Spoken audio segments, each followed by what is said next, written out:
Igbo na-atụ ilu na-ekwu sị na mgbe onye tetara bụ ụtụtụ ya. Abịa n'ala Igbo ka ọ dị n'ụbọchị taa, e nwere ọtụtụ ụmụ nwoke bụ ndị na-alụ nwaanyị n'oge.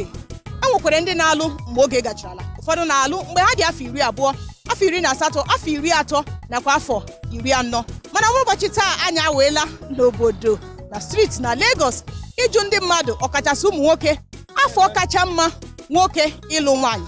Ya bụ afọ kacha mma nwoke ịlụrụ nwaanyị dowe n'ụlọ ya, ya na ya ebiri dịka di na nwunye. Aha m bụ Nwada Chika Iro, ọ bụ n'Isi Mbido TV ihe emume a si abịara unu. Agakwala ebe ọbụla ka ịma uche ndị mmadụ. Afọ kacha mma bụ nwoke dị 30 years, 30 ka ọ dị mma nwoke nụ nwaanyị, n'ihi na ọ bụ na ọ nụọ nwaanyị oge anwa ike ka ya dị ya, o wee zụọ ụmụntakịrị ya. Afọ ka mma nwoke iji wee nụ nwaanyị bụ na nghọta nke m, maka na ụwa kịta ya ghọtazi ihe na-eme eme. Ụwa kịta ya ghọtazi ihe na-eme eme. Ịgagharịa efo obituary 23 years, 25 years, 35 years. So na nghọta nke m, na afọ dị mma nwoke iji wee nụ nwaanyị bụ afọ 22, 23 years. Like me as an example, anọ m nwaanyị izizi in the age of 23 years. Now I'm 34 years, eji nwaanyị na-abụ. Ka wekwa olileanya na before ruo 40, na mma anụkwa nke ịtọ. Yes. So nwoke chọọ ịnụ nwaanyị na 23, 25 years adịgo oke nwoke iji wee settle down. Afọ kacha mma nwoke ịnụ nwaanyị wabịa n'uche obi m 30 years dị oke. So asị m kwuo because ihe njichi otu a, ihe nji na-ekwu otu a because ihe a na-anụrụ nwaanyị bụ na Chukwu gozie onye ọ bụ ịnụ nwaanyị n'oge, Chukwu gozie onye ọ bụ ịmụta nwa n'oge. Efu ndị nwere ike ịna-ewe nka because ya bụ ya na-anụrụ nwaanyị amụta nwa, eji gbanite ka enwere ike ndị ya enekọ nka. Oge nwoke ya ihe agbazi mbọ, ya gbanezighi mbọ. Oge nwoke ya ihe arụrụzi ọrụ dị anya ka ọfụ ndị ya nekwata ya anya. So mụnwacha na 30 years oke. So bifo na-elu 50, 60 ụmụ wee benite ka nwee ike nekọta ha anya. Afọ kacha mma nwoke ịlụ nwaanyị wele soro ime otu nghọta nke m si wee dị. Nwoke ọ na-arụ 27, 28, 29, 30 etoruo n'ịlụ nwaanyị dịka otu o si wee dị n'ụbọchị ụdụ a. Nwata banyegodere bidoro akwụkwọ n'oge, ọ banyegode mahadum bụ na-eru ahụ 21 years.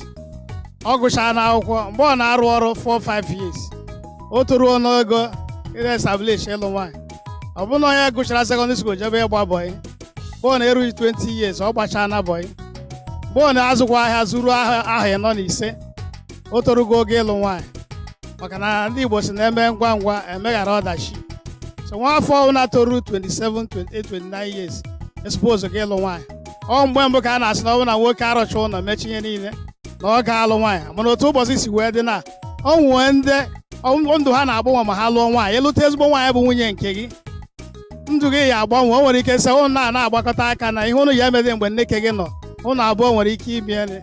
Maka na akwụkwọ nsọ sị na ya lụtara nwaanyị nwetara ezigbo ihe, nwetakwa ngọzi si n'aka Chukwu. So nwee ndị ọdịmma ha na-ebido mgbe ha lụrụ nwaanyị. So e were aka na-eme nwoke ọ na-akarịrị 30 years etofu gị ịlụ nwaanyị, mana site ahụ 27 years ruo 30 o toro gị ịlụ nwaanyị. Afọ kasị mma nwoke ịnụ nwaanyị bụ mgbe nwoke a ji wee toru. O nwere ụfọdụ nwoke na-anọ 40 years, ndị nọ 20 years aka ha mma, n'ihi na ụmụ nwaanyị abụrụ ihe Jos je kpọrọ gị na ya nọ ya n'ụlọ. Before ịnụọ nwaanyị, nwoke na-adị matured, ọ na-etozu etozu na amamihe na ọgụgụ isi n'inwe ndidi. Ọ na-ịkpọ gị nwaanyị before na mgbe mbụ na n'Igbo nwoke rute ịnụ nwaanyị enye ọkụkọ, zụọ ọkụkọ for 1 year ofu ahụ. Ọ bụrụ na ya akpawu ọkụkọ ahụ before wee kpọtara ya nwaanyị like ndị nwunye ha na-anụrụ nwaanyị. Ma ugbu a ụmụ nwoke na-adịkọ ndị Igbo na-akpata ego wee nụọ nwaanyị. Ụfọdụ n'ime anyị na-akpatakwana ego na mgbe ahụ anyị na-adị 25, ụfọdụ 30. Mgbe ahụ ha nụọ nwekwa ndị ya anọgide ha akpatakwa ego, mana ịnụ nwaanyị oge ahụ ha enweghị ike ịnabatawu nwaanyị ọ ịtọrọ rate nwaanyị.